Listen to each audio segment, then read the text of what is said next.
Welcome back to the Deep Dig of Sports Pod. I'm your host, Drew. My other host, right over there. What's up? It's D. Good to see you again.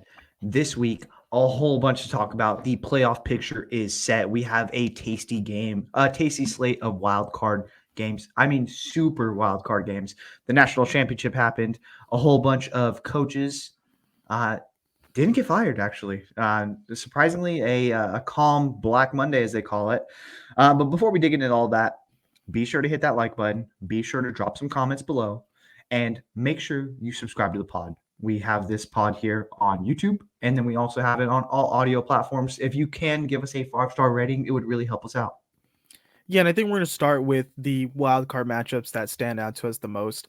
A lot of, people saying the NFL scriptwriters did right. They wrote some fire here.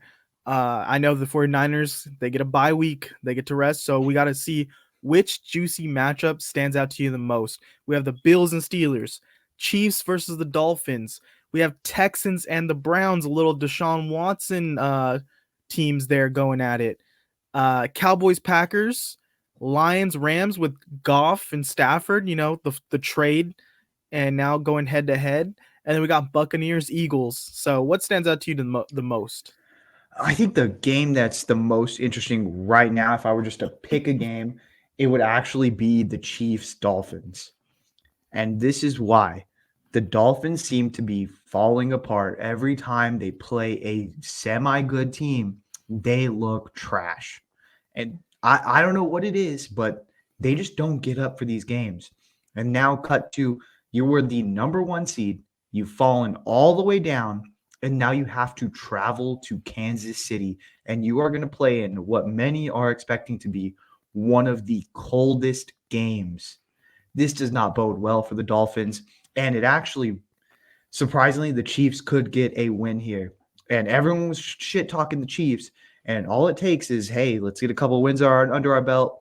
Now we get a first round. If they win, we get a first round win against the Dolphins, and we're ready to go. We're ready to roll. Maybe Pat Mahomes finds his favorite receiver this week. Who knows? I think that's super interesting. What about you? Yeah, I think that game's interesting. I think the Chiefs have to generate points to win, though. And that's been tough for them all season. And I know me and you were watching the Dolphins-Bills game last week, and we were kind of, half jokingly being like, I don't think they want to show off any plays for the playoffs. They were running out of the same set like 90% of the time and almost looked like they were just not trying to, give their hand to any other teams. And that cost them the game, basically. Like, they didn't want to get creative. They didn't want to do anything different. And It was a weird spot their for the offense got Dolphins. stagnant. It was a weird spot for the Dolphins, though. You win that game and you have to play the Bills again right off the bat. Like, that's a tough spot. So I get where they were trying to be conservative, but at the same time, Tua just looked bad. Like, I don't know what it is, like, against good teams. He just, maybe like Jared Allen, the lights are too bright. The lights are brighter than expected. But yeah, I think it was a tough matchup no matter what, because let's say you pulled out all the stops, you got to win. Then you have to turn around and play the Bills again. At least you had home field advantage, but that's gone away now. Now you have to take the tougher road, go on, prove everybody wrong, beat the Chiefs at Arrowhead. That's tough. Yeah, we'll see if they have Mostert back, if they get Waddle back. I mean, people aren't going to say, but Chase Claypool was your go-to receiver at the end of the game there. And, I mean, complete miscommunication, bad throw, bad route on that last interception for Tua. So we'll see how they look at full strength. I mean, this offense could be explosive. So it's going to be a good game if they're at full strength versus the Chiefs. My standout game, it has to be, this is the only right answer, the Lions versus the Rams. Matthew Stafford, payback game. Jared Goff, payback game. They And treated him like shit on the way out. yeah, and now Jared Goff's a legit franchise quarterback. Matthew Stafford got a little shaky to start off the year, but now he's turned back into the guy. And I honestly don't know who's going to win. I was going to say, like, earlier in the season, yeah, Lions, easy pick. And now you get into the later of the season, man, Rams, easy pick. And going into this game now, I think both teams kind of know who they are and they're feeling good about themselves. It's really going to be which defense holds up, I think. Yeah, and I think we know that this Rams offense with these wide receivers, they're explosive, dude. Matthew Stafford is looking awesome. And then on the other side, the Detroit Lions, they have been struggling on the defensive side. And now Branch is hurt. You take it on the offensive side, Laporta's banged up. I know Dan Campbell said, like, hey, it looked worse than what it was, but it's still not great. Like, he's still injured. So we'll see what ends up happening. But I think this is a very, very interesting matchup. The Detroit Lions have a home game for the first time in forever, and it has to be against Matthew Stafford. That's so tough. So, and I think, again, revenge game for, I would say, more for Goff than for Stafford, right? Yeah, I think so. I mean, Stafford won a Super Bowl, so like, what more can he be upset at? Like, I think he's just happy where he's at, and Goff, he still hasn't got the upper hand. He's still been slighted. Well, that, and like, again, on the way out, they treated you like shit. They were basically, they shit talked him on the way out, which is He's honestly, I getting don't. benched for what is it, Wolford? Yeah, Wolford? Wolford the Wolf. Yeah. Yeah. So I think they gave him the ultimate disrespect, and then they shipped him out. And he's proven, like, hey, I'm not some bum. Like, I'm out here. I'm a franchise quarterback. I think he has a lot of juice going into this game. I think he has a little extra motivation. And Dan Campbell is going to pump him and the rest of this team up, dude. I'm chomping at the bit for that matchup. Well, I think we could say those two games are at the top of the bill. And I want to say there's 3 tiers for me. Those 2 games are at the top. They're S tier. They're S tier. At the very bottom, I'd say this Cowboys Packers game. I mean, Cowboys, if they're real, they should just beat the shit out of the Packers, right? They Like, should, but that should just be a I don't think they are. competitive game. But I mean, being what they are, it should be Cowboys all over the pack. And then the other game, I'd probably go Bills Steelers. Like, Bills should beat the Steelers team. They should. Again, on theory, on paper, the Bills blow out the Steelers. Have you heard any update on TJ Watt? Because I know he's ruled out for the game. Oh, yeah, they're gonna beat the shit out of him then. So I'm not interested in that. Like, I don't want to watch another Steelers game. Hey, kudos to you. You guys won your Super Bowl, which is probably saved Tomlin's job. Yeah, so you won your Super Bowl. Cool. Yeah, and then you get that middle tier where the Texans and Browns could be an interesting game there. I think it's mostly like the storylines more so than the matchup. Yeah. Flacco, you got CJ Stroud, Deshaun Watson stand on the sideline. And then I think the game that could go either be up in that next tier or in the bottom tier, depending on how the Eagles come out, the Buccaneers-Eagles. Because you would think this Buccaneer team, they won their division, but they barely kind of got in a bad division. This Eagles team was the 1 seed for almost the whole season, and now they limp into the playoffs.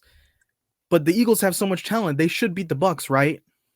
Like, on paper, they should beat the Bucs. No, you don't think so? The way that they've been playing, no. They've lost 5 of their last 6 games. They look like shit. They're in shambles right now.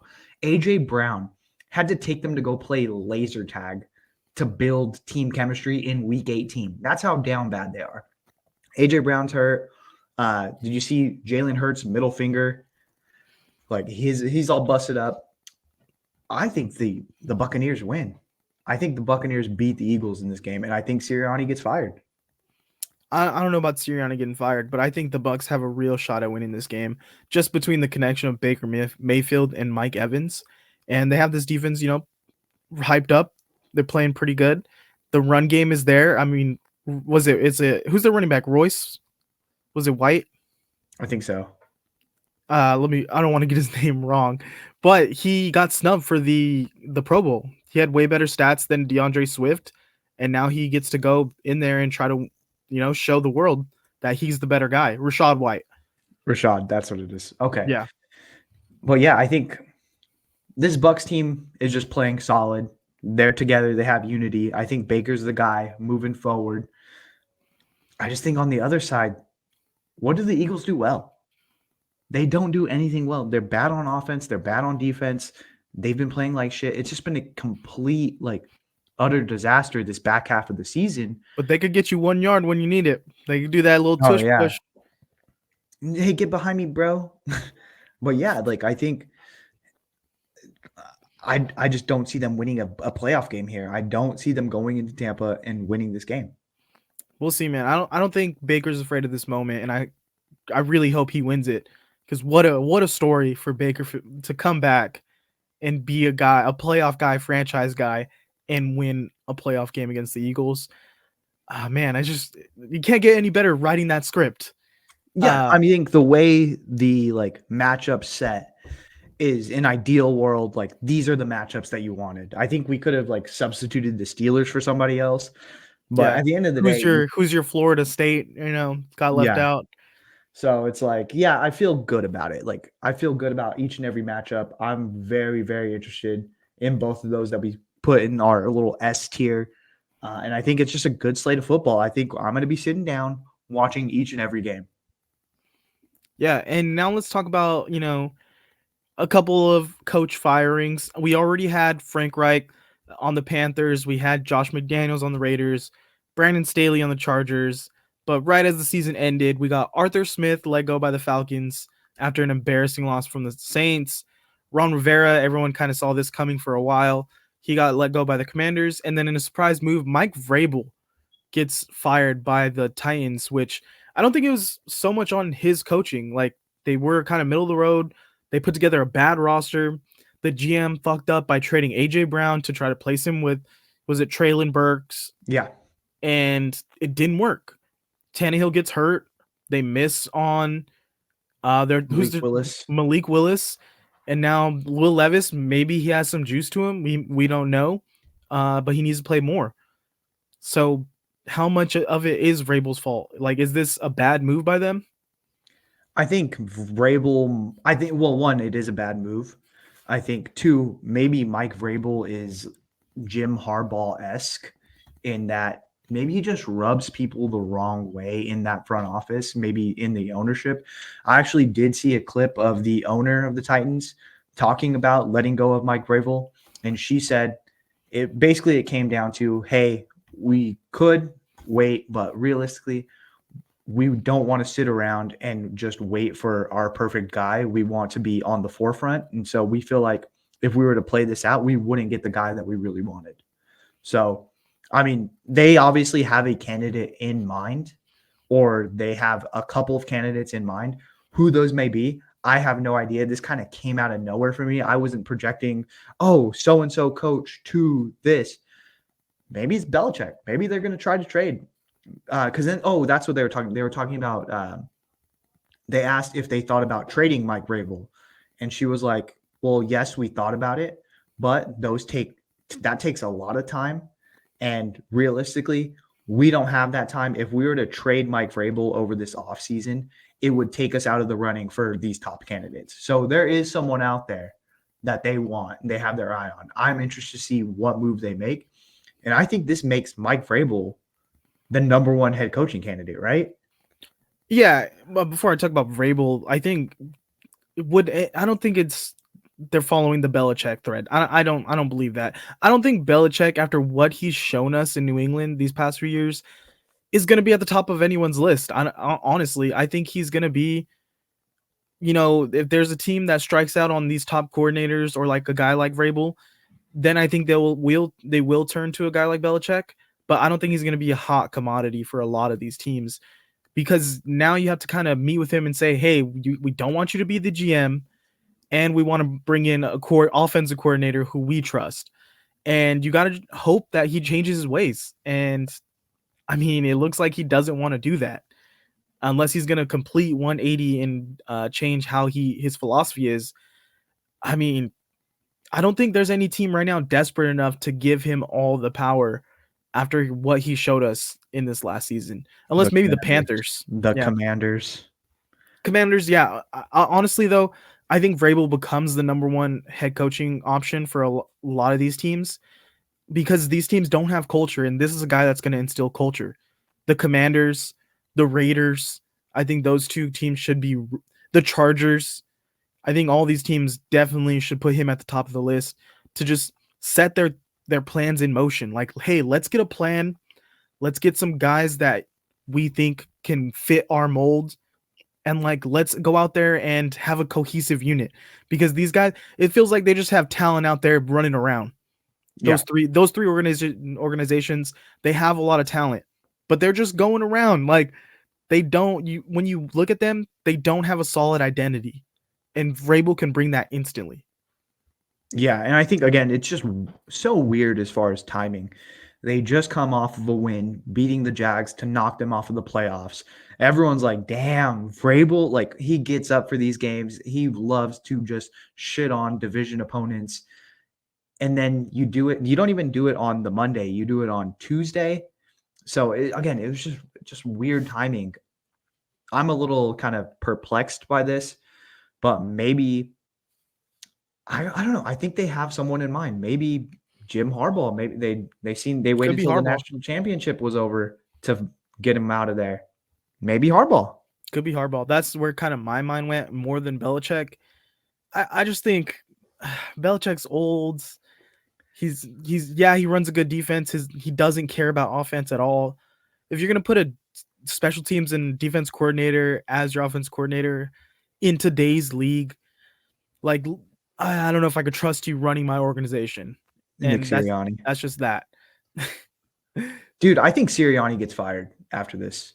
I'm like 100% positive if the Eagles lose to the Buccaneers on Monday night, on Tuesday or Wednesday, Nick Sirianni gets fired. Philadelphia is just one of those organizations that they don't fuck around. And this year was just a disaster. And you look at what has this guy done? It's really been the coordinators elevating him and letting him shine. But this year we've seen with the turnover, he just doesn't have it. He can't add to your organization whatsoever. So maybe they take a step back. They assess after this because they're not still out. Like it's not too far into it. Hey, we can get a guy that at least affects one of these sides of the ball. Maybe they look at a team that also beat the shit out of them in the San Francisco 49ers, and they look at Steve Wilks. Steve Wilks is already getting a bunch of head coaching buzz around him. So maybe they look at that like, hey, this is a team in our conference that knows us because they beat the shit out of us. We were one of their rivals, and we just take him, and it's addition by subtraction, pretty much. Yeah, and we'll start to talk about more of these candidates as we go, and we Well, kind I'm of get so more interested. clear. It's so good. Oh. But I just kind of want to really quick. Is it surprising some of these other teams that haven't fired their coaches, like who could be still in the mix, or do you think now everyone's gonna keep their guys? Like Dennis Allen, I think should be fired. I don't think he's doing a great job. The team middle of the road, and they basically spit in his face by telling him we're not going to listen to your play call at the end of this game, and they're all laughing about it after. Like I feel like he doesn't have respect of this locker room. Yeah, and honestly, if I'm the Saints, I would be reaching out to Vrabel like before anybody. Hey, if we have a vacancy, would you come here? Is there any interest in coming here? It's still in the South. It's not too far of a move. We have a lot of pieces here. We have, again, a lot of talent, as you were saying, but no direction. And what we need right now is someone with a backbone. Can you help us? I would reach out to Vrabel and then let go of Dennis Allen immediately. Yeah, and for Chicago, more telling that they're going to keep Justin Fields, or more telling that they're going to get Caleb Williams, that they're keeping Eberflus? That was a total surprise for me as well. I think you have to go with Caleb Williams. It resets your clock again as a coach. And Eberflus didn't draft him. Brian Pullock didn't draft him. So why wouldn't we? Hey, you know what? We've got some synergy now. We've got a little bit of some momentum towards the end of the season. Let's get a guy in here that we both like, and let's ship off Justin Fields for whatever we can get, and let's build around this core. I think with Eberflus set as the head coach, it is going to be Caleb Williams. Yeah, I just don't see why he would want to keep Justin Fields when it's not his guy. He has been up and down, and you get to basically say, hey, give me the next 2 to 3 years at least to try to be something with Caleb Williams. And I mean, I'm going to let Bears fans know, just if you just because you get Caleb Williams, your team's not going to be good. Like, just like they said this past season, oh, we got Justin Fields, we added DJ Moore. Like, now we're going to be competitive. You have a lot of holes on that team. You still need to add a lot of talent to this Bears team, but Caleb Williams could help. I mean, you're not going to be a playoff contender, but maybe in these next 2 drafts, you will build up enough good players to do it. It's going to take a lot more than Caleb Williams. They need to get rid of their Luke Getsy, their offensive coordinator. He should be fired. I'm surprised they haven't fired him yet, because that offense, it looks disjointed. It looks bad.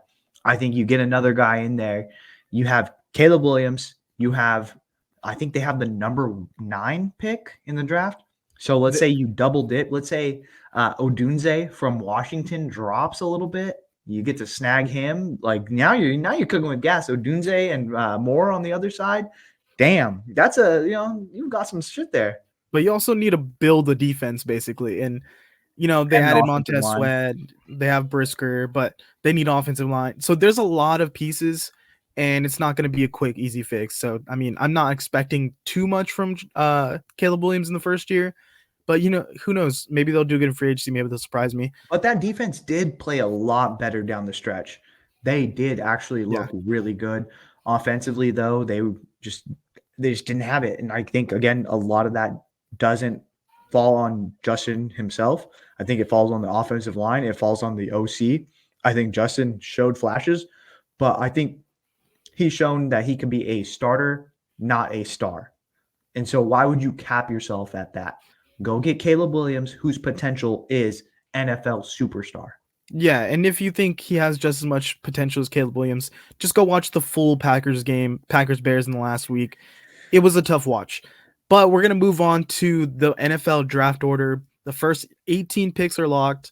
So we know what's at the top. We have the Bears at 1, Commanders at 2, Patriots at 3, Cardinals at 4, Chargers round out the top 5. Any surprises there or anything stand out to you? Again, who knows with the Bears? What if I would trade Justin Fields and take Caleb Williams. But let's say they get a call from the Patriots. Let's say they get a call from even the Commanders. Hey, we want to take Caleb Williams. I would charge them an arm and a leg to get it, just like you did before. If you're set on Justin Fields being your guy and you want to add more pieces, this is the perfect way to do it. Although I don't see it happening because you're going to have to pay Justin Fields pretty soon. Why not, again, reset your clock? But they have 1 more year of cheap Justin Fields contract. Yeah. And so you're really going to be banking on that, building a team, and then you're going to have to take away pieces because you have to pay Justin Fields a truckload of money. And that's just the way it goes in the NFL. No matter what, if you're an NFL starting quarterback, you are going to make a ton of money. He is not going to take a hometown discount. That shit don't fly here. So, again, ship him off, do the right thing, have another cheap quarterback for 4 years, and then you just reset your whole cap situation. But I don't know. Like, do you see the Commanders and the Patriots wanting to take a quarterback with the 2 and 3 pick? But I think they have to. These 2 franchises have to take a quarterback here. It's been too long, too bad for both of these franchises at the quarterback position, and it's a quarterback heavy draft. When else are you going to be in this opportunity? Whether that's Drake May at the top. It's Michael Penix climbing boards or Jaden Daniels. There's talks of him climbing boards, maybe being the second best quarterback in this draft. But either way, there's going to be talent there. And I think you got to, if you're New England, you got to get rid of Belichick at this point. He's been a terrible GM. Let's just go there. For at least for the last few years, he's been a terrible GM. The wide receivers have been a joke. The running backs haven't produced. The quarterback situation, it's just laughable at this point. Like, why are we going back and forth between Mac Jones and Bailey Zappi, and we're not able to put up any touchdowns at all? And you got to get a good coach in there and redefine what they're going to be with this first pick with the quarterback. I hear that.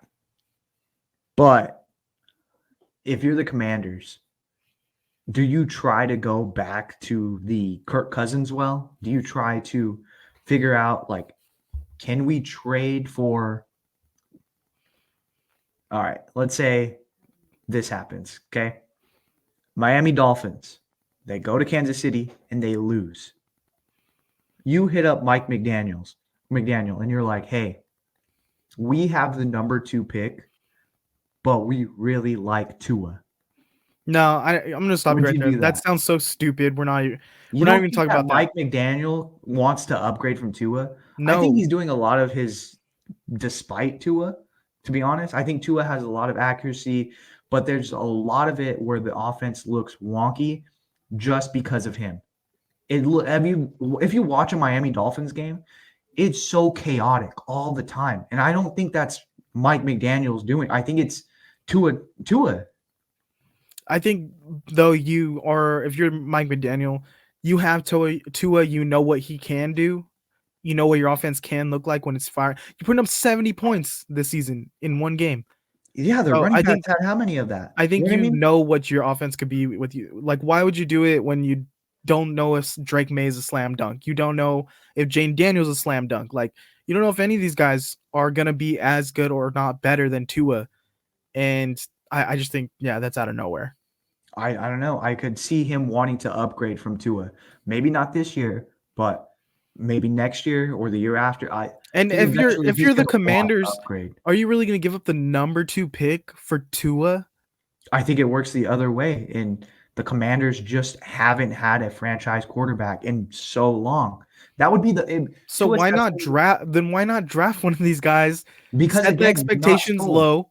You No, don't pay him a lot you of just did money. that shit. You've done that so many No, fucking that times. Sam Howell was like a 3rd round pick. You didn't just do But it. you've done it before. You did it with RG3. Then, I also drafted Kirk Cousins.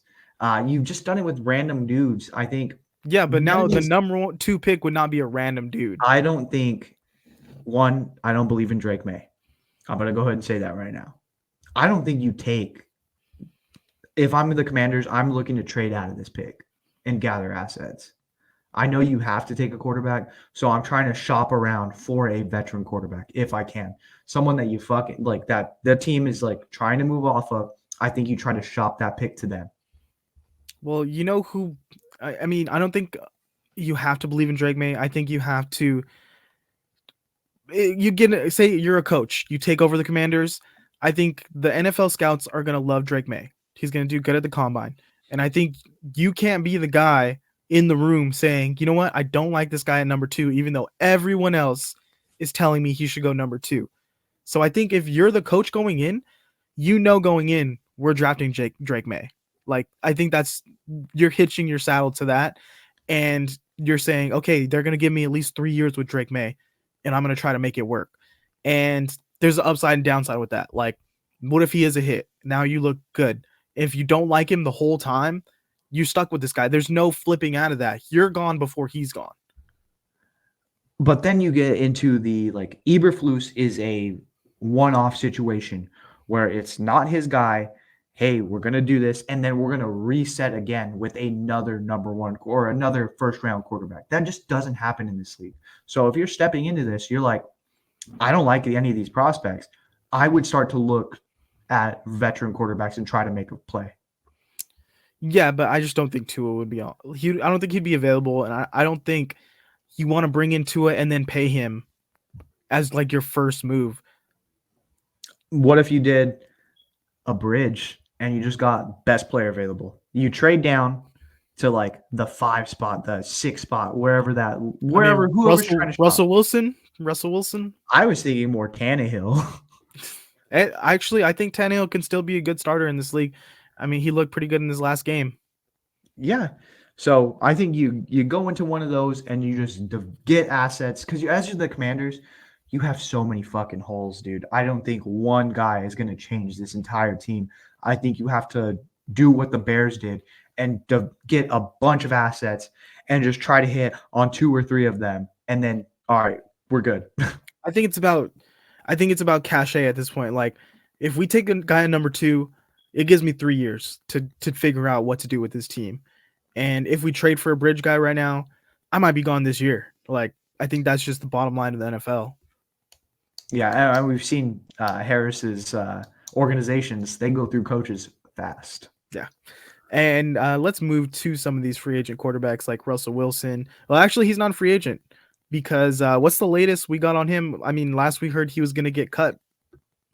Yeah, so the New York Post came out and said Sean Payton has come forward and say, hey, I don't know what everyone's talking about here. Russell Wilson could be coming back. We had a 30-minute meeting together. Everything is still on the table. We're not sure yet. And I think he's kind of taken a step back. I think a lot of Sean Payton is, I guess, on this second venture with the Denver Broncos. He's just letting shit fly, dude. Like, a lot of it is just like him just being emotional and just going through shit. I think the front office has talked to him and been like, hey, we're going to put ourselves in cap hell here. What do you talk? Like, we need to keep this guy at least for another 2-3 years. Like, we can't just eat $80 million worth of cap. We just can't do it. So I think that's also going through his mind. I think maybe it's also, this is bluffing season, baby.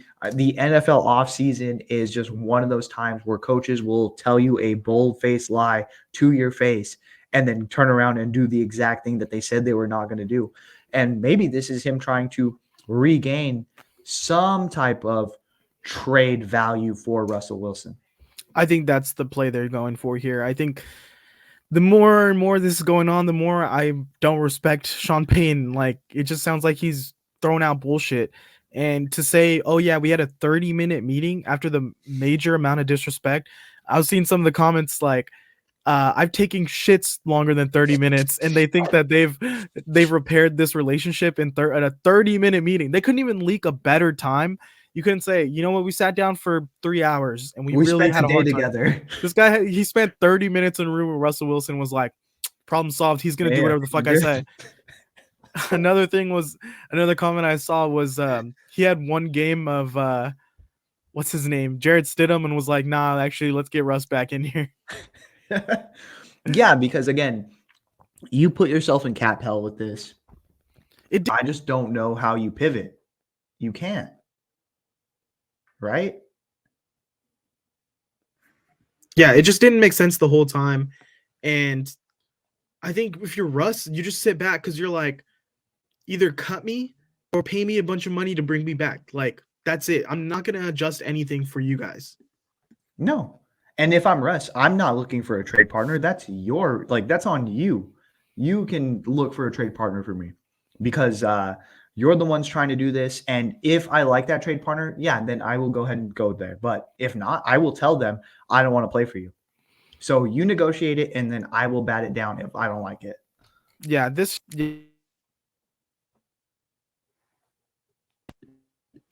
whole Sean Payton thing just put them in a weird mess of a situation because it was not a good move. Like, yeah, maybe Russ hasn't been that great, but you guys were winning games, and you already signed it. You already paid the check, basically. Like, yeah.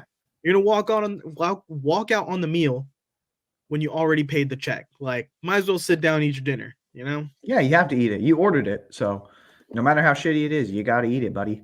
Like, and I think this is a situation where we're gonna really see just how like crazy Sean Payton is this offseason, just based off of if he's actually going to go through with this. If he goes through with just cutting Russell Wilson, because I don't think anyone's going to play ball. That is insane. Yeah, we'll see. We'll keep you guys updated on that. Did you want to talk about the national championship really quick? Yeah, let's do it. National championship happened, baby. Michigan versus Washington. Michigan stomped. It was an interesting. No, it did. I don't think at any point did Washington make this an interesting game. There were a couple of times where you felt like, all right, now is the chance for Washington to get back into it. But really, Michigan handedly gave them a loss. And I know people are like, hey, there's an asterisk by this. I don't think so. Like, I think that this is a Michigan team that has been developing for years. honestly, whether they were stealing signs or not, kind of doesn't. It's a mute point at this point. I know everyone's doing it in college football to some degree, so it is what it is. They went out there, they beat the shit out of whoever the opponent was, undefeated national champions. Yeah, it was. I don't think it was a fun game to watch. Like, It I was was kind of not. sitting there tuning in and out because it just felt like Michigan was stomping on them the whole game, and it was kind of like the Bama Michigan game where if you didn't look at the scoreboard, you'd say, well, Michigan's up by 40 points, Yeah. and they were actually only up a touchdown the whole time. But once it got to Penix starting to panic and just throw up ducks, it wasn't really watchable at that point. You knew what it was going to happen, and then Penix gets hurt. He's limping around, grabbing his side, and kudos to him for toughing it out. But it was over by that point. Yeah, and I think this is going to open Kalen DeBoer's eyes and like, hey, the Pac-12 is not the Big Ten, buddy. Like, there's a different ball here, and so he's going to have to recruit pretty heavy if they're going to compete next year. I think they're going to take a step back. Obviously, this team was not it doesn't have a bunch of returning players. A lot of these players are done as far as their eligibility. So you're going to have to build, and you're going to have to build in the trenches because that O-line was just getting destroyed the entire game. Michigan was just not even blitzing most of the game. They were just had their 4 down linemen, and their 4 down linemen were destroying this O-line. And I think they had a lot of like, not disrespect, but they had a really big like fire under them because Michigan had won best O-line the last 2 years. Washington won it this year, and I think they really wanted to prove this O-line is not that good. We are so much better than them, and they proved it on both sides. The Michigan's offensive line was pushing them around. They had big run after big run.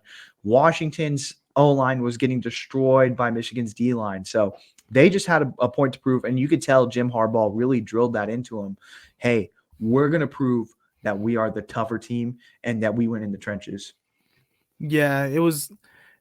I felt bad for Washington at a certain point because they couldn't stop the run game at all. I mean, 2 guys with the over 100 rushing yards on the Michigan side, and they look like you weren't even putting up a fight on some of these runs.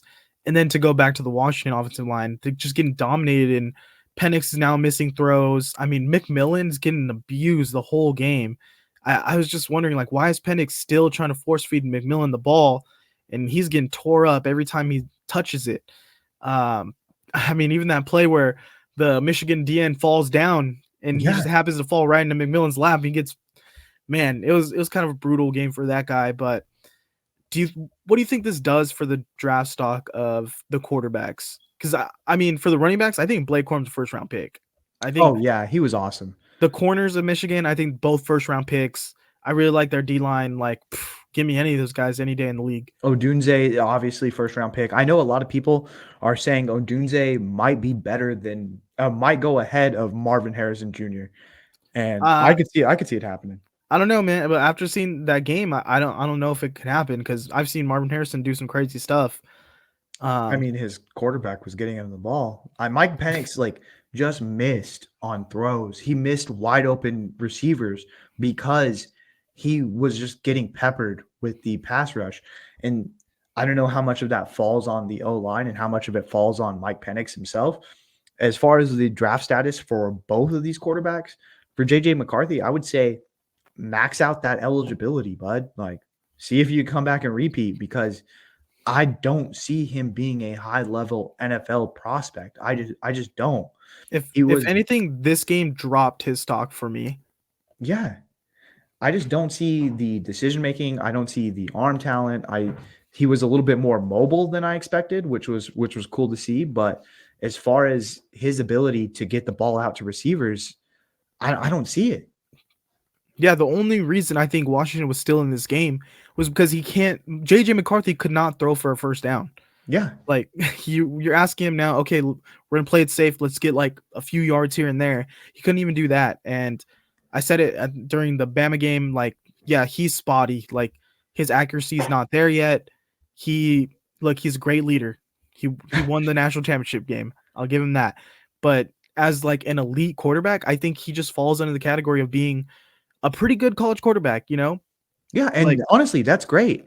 I think, again, max up that eligibility, get that NIL money, then go to the draft. I think if he has any eligibility left, take it. Stay at Michigan as long as you can, buddy. because if you're a GM, like, where would you feel comfortable picking him in the draft this year? Where did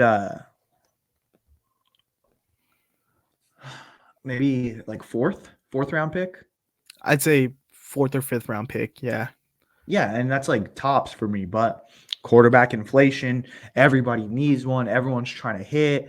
I think you then look at the Brock Purdy effect and you're like, hey, this guy played for a big program. He has great leadership skills. I think we've seen flashes. Like you can talk yourself into it. I just don't see the talent I there, don't see it. honestly. I don't. I'm sorry. I mean, don't. anyone could watch that national championship game and like you couldn't tell me, yeah, that's a first round, that's a second round guy. And like I'm not taking anything away from what he did in the national championship. Like you were a good, solid quarterback who won the national champ. Like that's hard. Take pride in being a good college quarterback. There's not a whole lot of them. And I think like he's one of them. Obviously, he's a national champion for a reason, but I just don't see it on another level. Yeah, like Harbaugh was saying, he's the best quarterback ever to play at Michigan. And like I would even, I'd say that just because of him winning the Natty, like I will say he's the best Michigan quarterback. But in college, not saying Okay. Yeah. Okay. All right. in the best college quarterback. There's a difference than saying the best ever from Michigan and the best that played during Michigan, All right. I was just stopping you from getting ate up in the comments. There's that Tom Brady guy who Yeah. happened to play for Michigan. Harbaugh played for Michigan, so that was actually Harbaugh's quote, not mine too. So don't try to, get me here, guys. I'm saying I'll give him that he was a really a great quarterback for Michigan, but to say that he could go to the next level and be amazing, I just don't see it there. I just don't. And yeah, if he has another year, I think go back and try to repeat, because why would you go from being the guy to now you're fine for a roster spot, which I think he'd be at. Yeah. How about Mike Penix on the other side? Man, I thought he just went from like being on top of the world for me to being another guy. Like I really expected a lot more from him, and he still, threw for a good amount of yards, but there was nothing downfield really. The one touchdown to Dunze, he missed wide open down the sideline, and it was either a miscommunication of Odunze didn't drift far enough to the sideline, or Penix just hit him on the wrong shoulder, and yeah, it was a miss. But I still think he has the talent. Maybe he could be a mid to late first round pick, but maybe with the quarterback inflation, like you said, he'll be a top 10. I think top 15 again. But yeah, I mean, it did, in my eyes, hurt his stock a little bit. I think obviously it's only going to go up from here, because then you get into the interviews, the S2 test, which was proven wrong by CJ Stroud. You get into combine. I think he's going to be one of those guys that looks good in t-shirt and shorts, just throwing the ball, because we know he has the arm talent. But you look at it, and on the other side, like if you're a defensive coordinator in the NFL looking at this, you're like, okay, I'm just going to blitz the shit out of him and we'll see how he reacts, because his decision-making under fire was not good. He missed wide open targets pretty often. So, and his vision, not just missing, but his vision. Yeah, that's what I'm saying. Like he just didn't see the open guy. And multiple times we were watching it, like this guy's open and he throws the under, or this guy's open and he throws the over. And you're like, what are you doing? Like, I just think, again, I don't know how much of it you chalk up to bad O-line play, but it does make you wonder. It does put some seeds of doubt in you. And then again, as we talked about, he's an older guy. I know people like knock that because they're like, okay, well, is he good because he's actually a very, very good quarterback? Or is he good because he's a 24, 25-year-old playing against 18, 19, 20-year-olds? Yeah, and I think that's going to be the narrative pushed by, if you're a team in the mid-20s, you're pushing that narrative. Like, oh, yeah. You're like, oh, yeah, he's older. Look at what he did in the national championship game. This was Injury history. and you're hoping he falls to you just so you could be like, all right, now we got a guy who we think can step in day one and produce something for us. And I do think he is one of the guys that looks the most ready to like compete in the pros.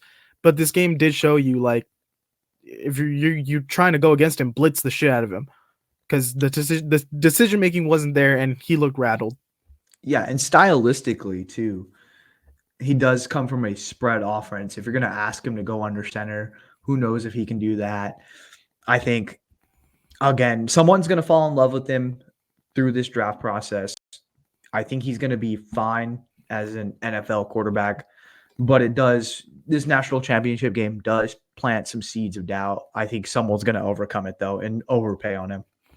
Yeah, all in all, draft Blake Corum in the first round, because dude, he's a dog. monster. Not only is he a dog, but he just has like a championship mentality. I think that whoever drafts Blake Corum is getting a franchise guy. Yeah.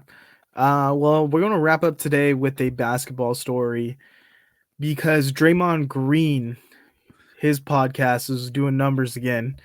So Draymond, he got suspended indefinitely for, what was it this time? He choked Rudy Gobert, and then he threw like an elbow against whoever. Who was it? I don't even remember at this point. Swung on him, but yeah.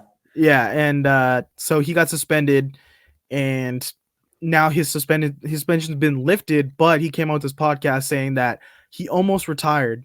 He was telling Adam Silver that it all became too much for him.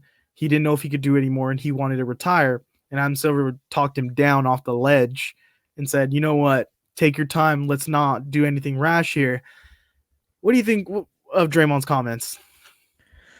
I'd ship him out, dude. I think they should have got rid of him this offseason. I think this is kind of the perfect time.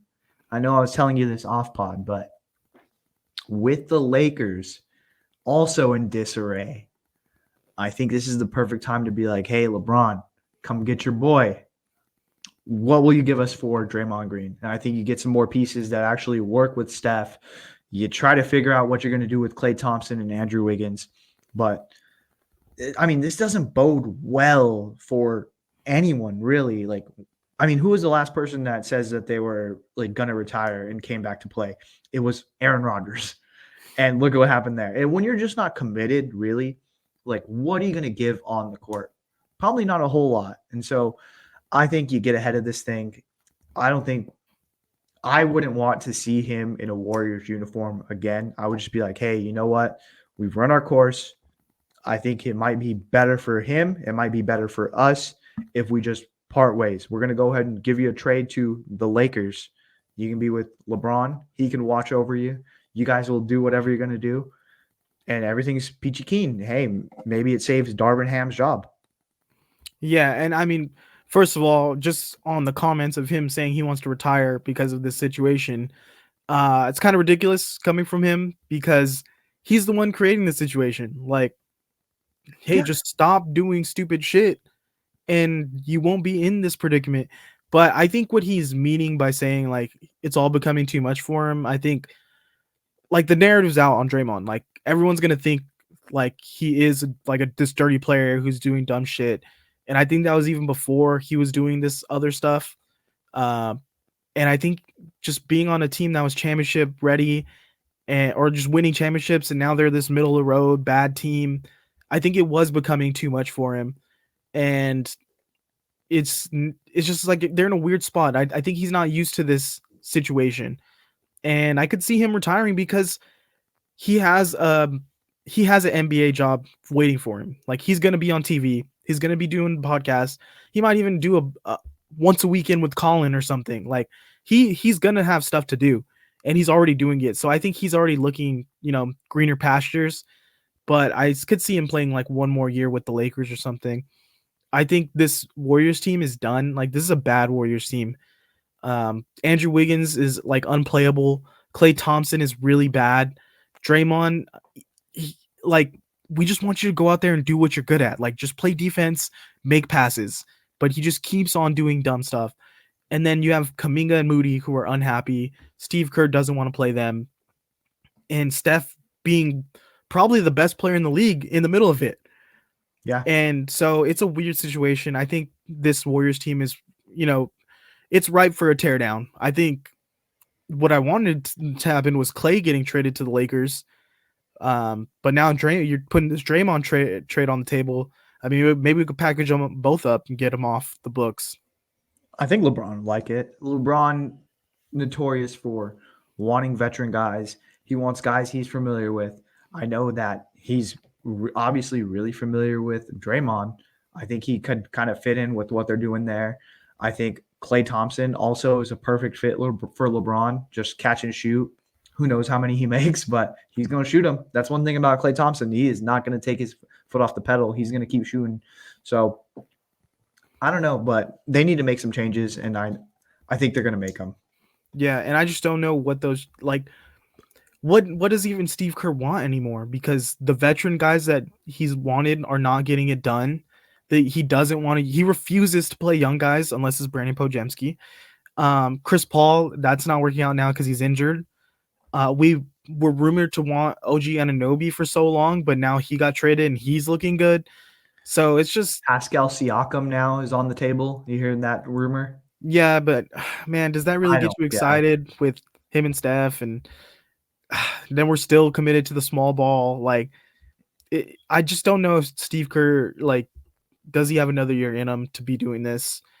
He already, had a lot of back problems, so he was kind of missing time before, and I think he should just, maybe we tear the roster down, keep Steph, rebuild around him, and get a new coach in here because Steve Kerr is doing some wild shit coaching-wise too. I just think that there does need to be a new look Warriors team. I think, again, you just start fresh. Let's ship out some of these pieces that aren't working. Let's build around Steph primarily because to be honest, we're not really doing that right now.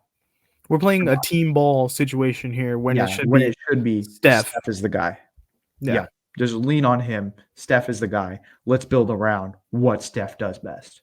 Steph, I'd love a starting lineup of Steph, Pojemski, Moody, Kuminga, and then Looney. That's, I think, a solid, let's give it a year for these guys to grow and just see what happens. And then in the offseason, let's bring in some other really good players and get Clay, Draymond, Wiggins off our books so we can make a move in the offseason. But some of these younger guys need more playing time to develop because it's getting ridiculous at this point. They have all the talent in the world, but they're not able to grow. Yeah, how can you get a rhythm when you're getting going, you get pulled and you sit on the bench for another 15 minutes? Man, imagine if we drafted LaMelo instead of Wiseman. He'd be sitting on the bench. And LiAngelo would be right there with him. Yep. All right, well, that's all we got for today. Yep. So be sure to hit that like button, subscribe, drop some comments below. We really appreciate it, and we'll see you next time. Later. See you.